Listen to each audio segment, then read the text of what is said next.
Hey everybody, it's Ron from Pick Dawgz, and this is Ron's Rundown. We're going to go over the NLDS games for Tuesday, October 8th, 2024. And if you like what you see, make sure to give this video a big thumbs up and subscribe to our channel. Don't forget to put your baseball picks in the comment section below. And if you're looking for my best bets, you can find those at the premium picks tab at pickdawgz.com. There's also a link in the description. Alrighty, here we go. Here are the games for Tuesday, Major League Baseball. First up, the Philadelphia Phillies and the New York Mets, Game 3 from Citi Field, 5:08 Eastern start time on Fox Sports 1. Aaron Nola and Sean Manaea are your projected starters.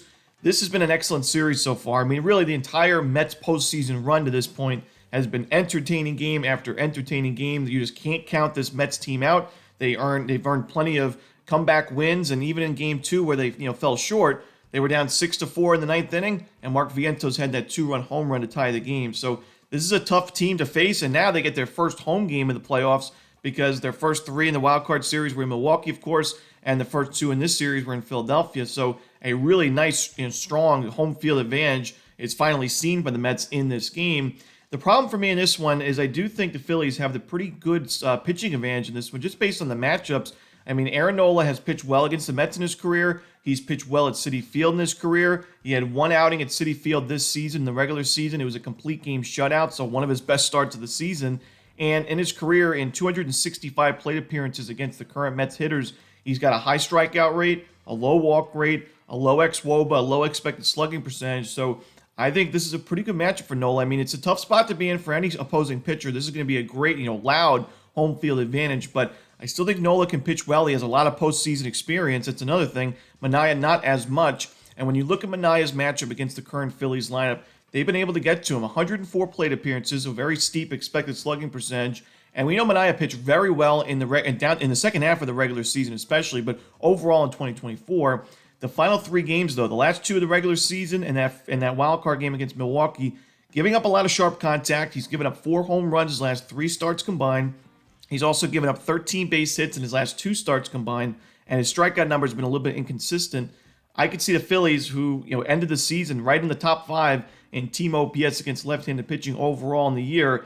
I could see them getting to him for a few runs and potentially a couple of home runs as well. Like I said, you never count this Mets team out. Maybe you just take the Phillies in the first 5 innings, and that's where I am leaning right now. I'm going to go Philadelphia in the first 5. I do think the Phillies still win this game. I think they take the 2-1 series lead, but I'll go Phillies first 5 for now.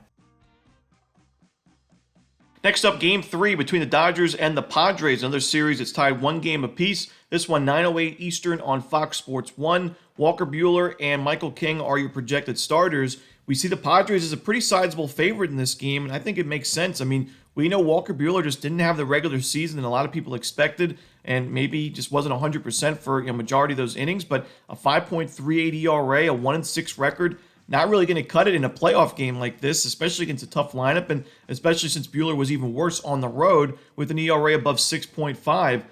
He faced the Padres to end the regular season on September 26th, and it was one of his better starts of the season, but he only had 1 strikeout in 5 innings of work, which is a concern for me, and it's been a concern, basically throughout the season. His strikeout numbers have been so inconsistent, and we consider him a strikeout-dependent starting pitcher, so that's a concern. And with how well Michael King has pitched, this season, I mean, in the postseason, his first start against the Braves, he went 7 innings of shutout ball with 12 strikeouts and a 4-0 Padres win. He faced the Dodgers plenty of times in the regular season, of course, because they're in the same division. And in 20 1/3 innings, a 3.1 ERA with 23 strikeouts and a sub-200 opponent's batting average. So King has pitched well against the Dodgers. The Padres are a tough lineup for a starter like Buehler, who's just been inconsistent. And I've mentioned, I think the Padres have a giant bullpen advantage in this series. We didn't see it as much in Game 1, but it really was because Dylan Cease gave up 5 runs and put the Padres behind the 8 ball. In Game 2, it was clear San Diego's bullpen was there to pitch. I mean, Yu Darvish had a great outing, but